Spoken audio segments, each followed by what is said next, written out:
निकाल मुंबईमध्ये लागला आणि त्या निकालाचे फटाके बिहार आणि गुजरातमध्ये फुटले. सकाळपासून एकच आरोळी उठली, मराठी हरली, मराठी माणूस हरला, महाराष्ट्र हरला, मुंबई हरली. कोणत्या भिकार चोटाच्या मनगटामध्ये एवढी ताकद आली रे? मराठी आणि मुंबईला हरवायची, मराठी माणसाला हरवायची. मराठी म्हणजे फक्त भाषा नाहीये, मराठी म्हणजे आमची अस्मिता आहे, मराठी म्हणजे आमची संस्कृती आहे आणि मराठी म्हणजे आमचा इतिहास आहे. मराठी फक्त कोणत्या पक्षासोबत नाहीये, मराठी प्रत्येक मराठी माणसाच्या रक्तात भिनलेली आहे. मराठीला नख लावायला जाताल तर तोच नख तुमच्या नरडीवर देण्याची ताकद मराठी माणसामध्ये.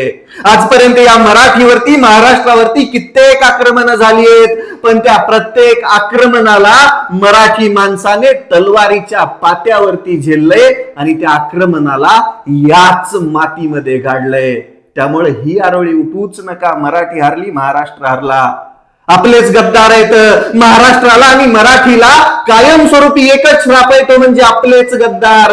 काही भैयांना वाटतं, मराठी भैयांना वाटतं मुंबई हरली आता मस्त झालं. पण एक गोष्ट लक्षात घ्या, तुम्ही म्हणता ना मुंबईचा महापौर मराठी पाहिजे. अरे महाराष्ट्राचा मुख्यमंत्री पण मराठीच आहे ना, पण पायघाड्या गुजरातलाच घालतो.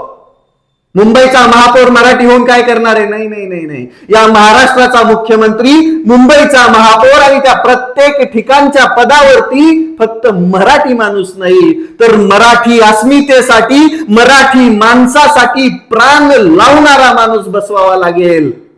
मराठी अशीच हरणार नाहीये. ज्यांनी कोणी गद्दारी केली त्यांना त्यांची फळं भोगावीच लागणार आहेत, कारण की इतिहास कधीच माफ करत नाही. त्यांची नावं गद्दार म्हणूनच लिहिली जातात. शिर्क्यांचं उदाहरण कायम तुम्ही बघा. अरे मराठी अस्मिता आहे ती, मराठी अशीच कशी हरेल? मराठीला नख लावायला जाल, मुंबईला तोडायचा प्रयत्न कराल, मराठीच्या माणसावरती अन्याय कराल तर तो नख तुमच्या नरडीला आम्ही लावू. आणि जर बघायचं असेल तर परत एकदा हुतात्मा चौकात जाऊन बघा. 107 हुतात्म्यांनी प्राण अर्पण केलेत. मराठी मुंबई आणि मराठी माणसाला हात लावायला जाताल तर त्याच हुतात्मा चौकामध्ये लाखो लोक, मराठी लोक प्राण अर्पण करतील, पण मुंबईला कधीच तोडून देणार नाहीत. मराठी म्हणजे फक्त भाषा नाहीये, ती आमची अस्मिता आहे. मराठीला विरोध करणाऱ्या पिलावळींनो लय उडू नका. लक्षात असू द्या, आतापर्यंत बिगर सत्तेचेच ठोकलेत. मुंबई ही मराठीचीच राहणार.